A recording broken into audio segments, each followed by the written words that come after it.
This is Umar for BoxNation. We're both back in the UK after an eventful week in Riyadh, as it always is in Riyadh, Saudi Arabia. Is it fair to say that it was a tonking from Frank Warren to Eddie Hearn? Oh, it was an absolute smashville. You know, he can we say this? Edward Hearn was owned by Frank Warren.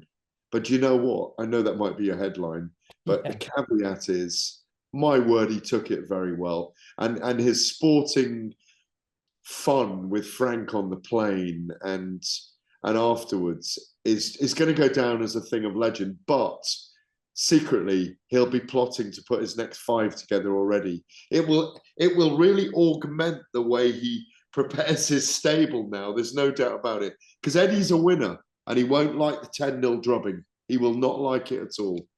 Yeah. We were discussing during the week, and I know you had Queensberry edging it, but no one thought either way it would be, 5-0. No way. No, no, I had three of them right and two of them wrong. I was wrong with Ray Ford. I was wrong with Philip Hergovich, but got the rest correct. I think maybe the easiest one, looking back on it, to pick was the Zhili Zhang Deontay Wilder fight, purely because Zhang is so clever and sneaky and big and a better boxer than people give him credit for, and more powerful than people give him credit for. And he's in the height of his career right now. And I don't know. I felt a degree of sadness about Deontay Wilder. That this once great champion, WBC heavyweight champion, one of the most dangerous fighters ever to step in a ring, just seemed hunted in there and seemed haunted himself, not able to pull the trigger. And that's a sign that there's not a lot left there. And I wonder whether he'll fight again, Umar.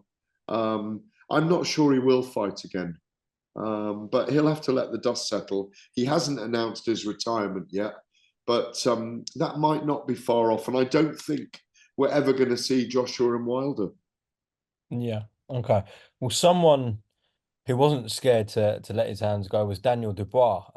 Had to go through a lot of adversity early on against Philip Hergovich, and everyone questions his heart and his desire, but he showed plenty of that. And I'd say a career best win and performance from Daniel. Yeah, no question about it. And he'd learned from the Usyk defeat to take your opportunity when it comes. He'd learned to go through a difficult period of a fight in that fight with Jarrell Miller. I thought he rolled all of that into that performance because from the very start, they brutally bludgeoned each other with their hands halfway down. They weren't intent on protecting themselves that much. He took a lot of heavy shots from Hergovich. Don Charles had told me they were looking for a knockout against Hergovich, and Hergovich told me the same. He was looking to knock out Daniel, and they did what they said on the tin all week, which was to really go for each other. And it was a brutal, brutal octet of rounds. Yeah. He's got to be different though, surely, against Anthony Joshua if this fight happens in Wembley on September 21st. You can't take those sort of shots against Joshua. If it does happen at Wembley Stadium, um, he's still going to be aggressive against Joshua because it's his route to victory. And he might be more aggressive early. I see Joshua as a big favourite in that fight, by the way. It's an amazing fight. It's brilliant for British sports fans because it will cross over. Daniel is now more outspoken. I don't think there'll be a lot of trash talk. There might be some gym talk about sparring and things that have happened in sparring that we know about that I'm not going to reveal right now, but I'm going to let them do that in the build up to the fight. If it happens, we expect it to be announced. I don't think it's signed yet. I don't think all the agreements have been made yet. I think there's initial outlines that that fight will take place. And you know that because that it's not absolutely signed because unless they did it in the couple of hours after the fight. But there was still an opportunity, as His Excellency Turki Al Sheikh said, for Deontay Wilder to fight Joshua had he come through against Zhili Zhang. He was still attesting to it at the time, wasn't he, during the fight night? Yeah. Obviously, it won't happen. And it wouldn't be right to put Wilder anywhere near Joshua right now. It doesn't work. And it's not right morally or ethically to put him in with Joshua, given what he just chosen, what he's just produced in his performance. Zhang maybe deserves an opportunity against Joshua, but in terms of promotion and breaking records of numbers at Wembley and pay-per-view in the UK and maybe elsewhere, Daniel Dubois is the guy, definitely. And it makes you salivate thinking about it because there's a lot of jeopardy there with Joshua for Daniel Dubois. Definitely. Now, all the Queensberry guys obviously were magnificent in their performances, but would you say the standout was the captain Hamza Shiraz with his stoppage win? Oh, Nick Ball was outstanding. Um, Hamza Hamza went through something very difficult in the second round that we haven't seen before, and he was very impressive. And he slowly broke Ammo down and showed his world-class qualities. I think he is world-class. I don't think he'll fight for a world title next. Eubank? Hamza. Yeah, no, but Eubank, do you think that Eubank fight happens at Wembley? Yeah, I mean, listen, that is the talk at the moment. That is the whispers. I mean, I can't confirm that, but I understand there have been talks for it. Eubank hinted at it a little while ago about when he went when he went independent from the Sourlands, and I think they have been around the table. My understanding is it's a great fight for Hamza Shiraz right now because he's not a big talker. He lets his hands and his athleticism and his faith and his sacrifice and dedication do all the talking for him. But Eubank's a star.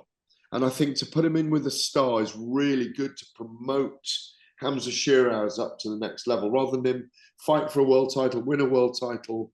This is bigger. This is a box office fight. And it's Wembley, and that'll sell seats. I like the way that Hamza's reaching out like Amir Khan did to that Pakistan community as well, to the country of Pakistan. Zindabad, they were dancing, remember, in the arena. Pakistan, Zindabad. They were dancing. They were, weren't they? Do you remember? Yeah, I do. Yeah, I He remember. had a vocal crowd in there for him. There's a group. They were just below me on the Talk Sport dais.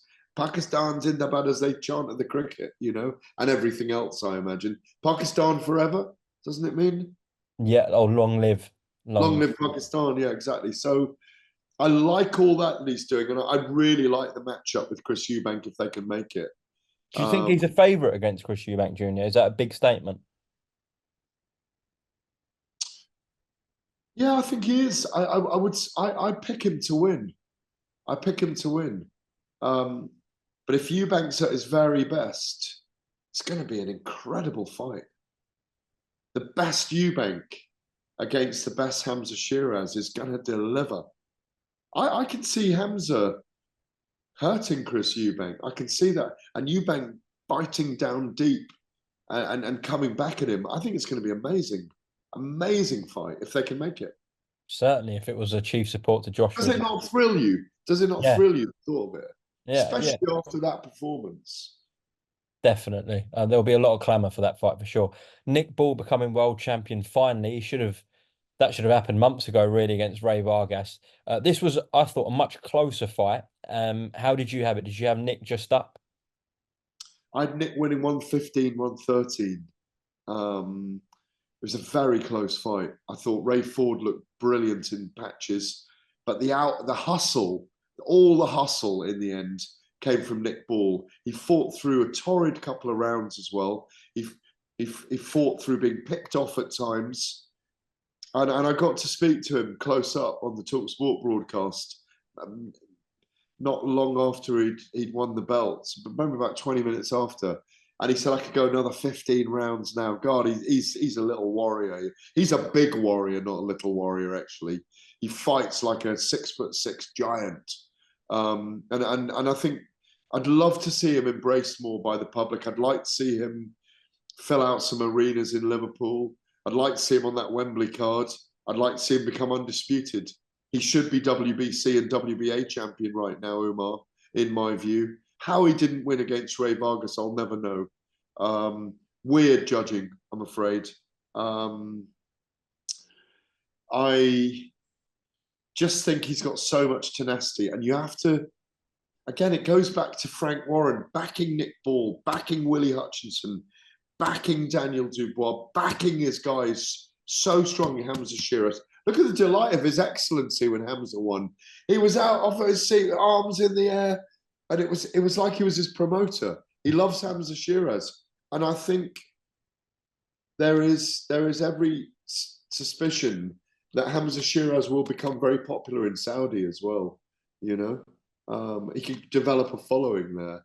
No, it was amazing. It was an amazing night, and even though it was 5-0 to Queensberry and Frank Warren, how it delivered. It just delivered. Every fight delivered. Certainly Willie did. Hutchinson. I mean, I picked Willie to win, and I don't want to labour the point, but wow, he showed some skills against Craig Richards, who has handled himself against Dimitri Bivol and against Joshua Buatsi. And now Frank's pushing the case, isn't he? I'm not going to get into the politics of it, but Anthony Yard could have been there facing Dimitri Bivol on that card. Could have been a 6v6. But life is what it is, and sometimes people make moves that don't work for them. Yeah, I thought Willie was fantastic, and now it looks like, well, not looks like, he is ordered to fight Joshua Buatsi. So that would be a great fight. On Anthony Yard, he put out a statement today, claiming that he's a free agent and that he's be working with any promoter out there. And then obviously Queensberry put a statement out very shortly after saying that's not the case. Just your thoughts on the Yard Warren situation before we close off.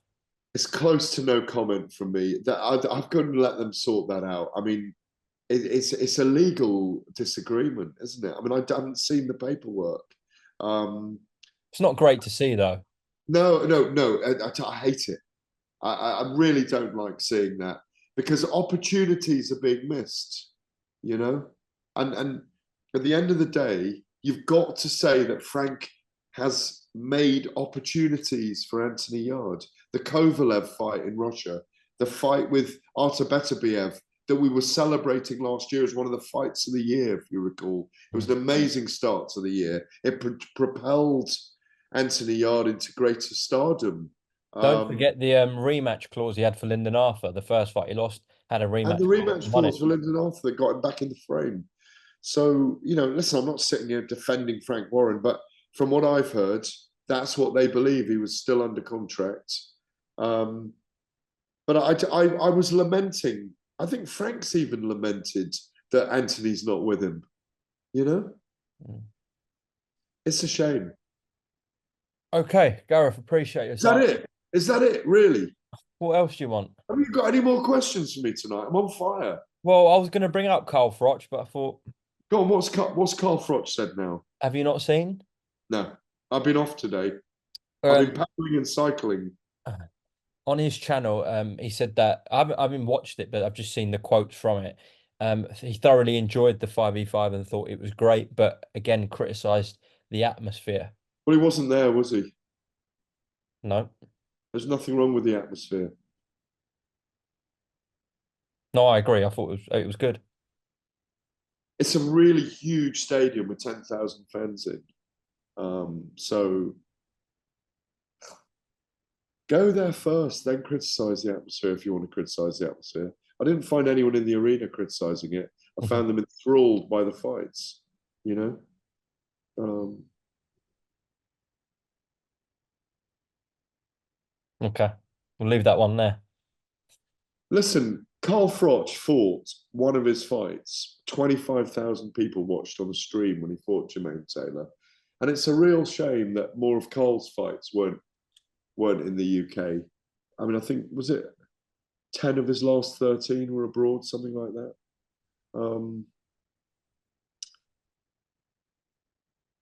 It's a different atmosphere when you're developing a sport. I go back to this thing I say all the time. I did a couple of 2 or 3 UFC events in Japan back in the mid 2000s at the Saitama Super Arena, where there were a lot of fans in, and you could hear mobile phones going off during the fights. It's just culturally different. It will change. It's just that we're used to very noisy crowds here. Guys that have had a drink, guys and girls have had a drink, and they're shouting their heads off. Um, it's just different at the moment. But there was nothing wrong with the mood there. It was very intense, and at the end of the day, it went on till, was it 3 a.m. the last fight? 3 a.m. Yeah, it was very late. I mean, and I've spoke to Frank earlier, and he did make this point. Obviously, their weekend days are different, so Yeah, it's like having a fight night on a Sunday night for us, the equivalent. But I thought which the is Fury, I thought the Fury Usyk atmosphere was brilliant a couple of weeks ago. incredible. But it's almost like an indoor football stadium, isn't it? It's the size of an Well, indoor it football. is, yeah. They use it. Exactly. It Yeah. is an indoor football stadium. So, you know, I had this conversation with a very, very powerful individual in Saudi Arabia Yeah. on the fight night and said, you're going to get echoes in here. When you've got 10,000 people in, it's going to echo in them. It's a huge stadium. Like, if that number of people had been inside, let's say, um, Wembley Arena, it would have felt like a really loud atmosphere. But you know yourself, you've been in there. It's enormous. It's enormous, and that's what happens to sound. It echoes. I didn't have any issue with the I didn't have any issue with the atmosphere. I really didn't. Okay. Gareth, thank you very much, and we shall speak soon. My Definitely. pleasure. Cheers.